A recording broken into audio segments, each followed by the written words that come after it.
As we mentioned earlier in the show, tomorrow is the March for Life in Washington, D.C. and in neighboring Virginia. The battle to fight abortion is heating up.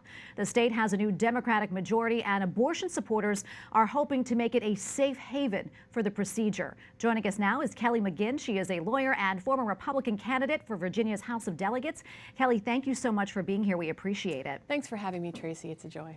So tell us exactly what's happening in Virginia as far as pro-abortion efforts. Right. Well, as you mentioned, our state has experienced a dramatic flip.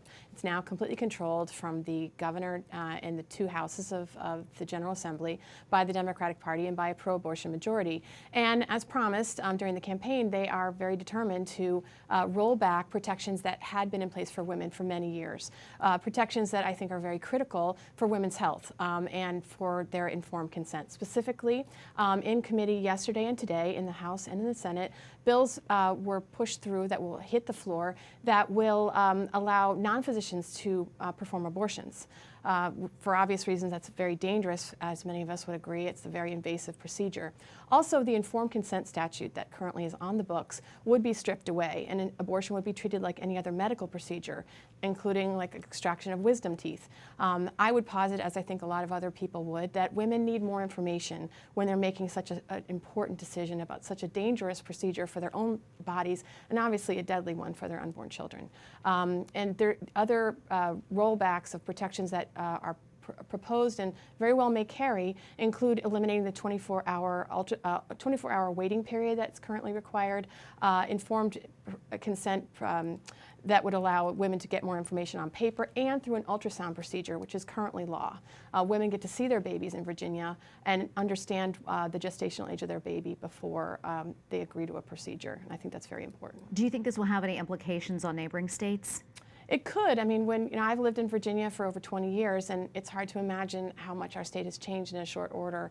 And I do worry, of course, that other states could go the way of Virginia. I think Virginia is a bellwether in this country, and I really hope that folks out there will take seriously the changes we've seen and speak in our state, speak to their legislators about their concern and their disagreement with the direction we're going in with respect to protecting women and their children. Yeah, and lawmakers are also considering a measure that would affect faith-based adoption in this state. Can we talk about that? Sure.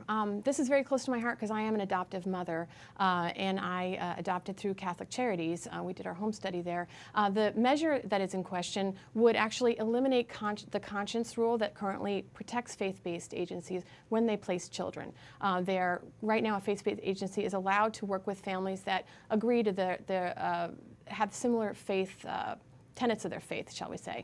And they can place children in like-minded homes. So a birth mother who wants, for example, a Catholic family can work with Catholic Charities and see that their child is raised in a home like the one that they were raised in and want for them. If this measure passes, unfortunately, those conscience protections will go away, and it will become much more difficult for faith-based agencies to operate in the way that they have traditionally, which is ironic because really the church has been involved in adoption long before the state. Knights of Columbus were created really to protect widows and orphans. So it's really tragic, and again, I would urge citizens to wake up and to contact their representatives and and defend faith-based adoption agencies. Wonderful. Kelly, thank you so much. We appreciate it. Thanks for having me. Absolutely. That's Kelly McGinn, a lawyer and former Republican candidate for Virginia's House of Delegates. Again, thank you for your insight. Thanks, Tracy.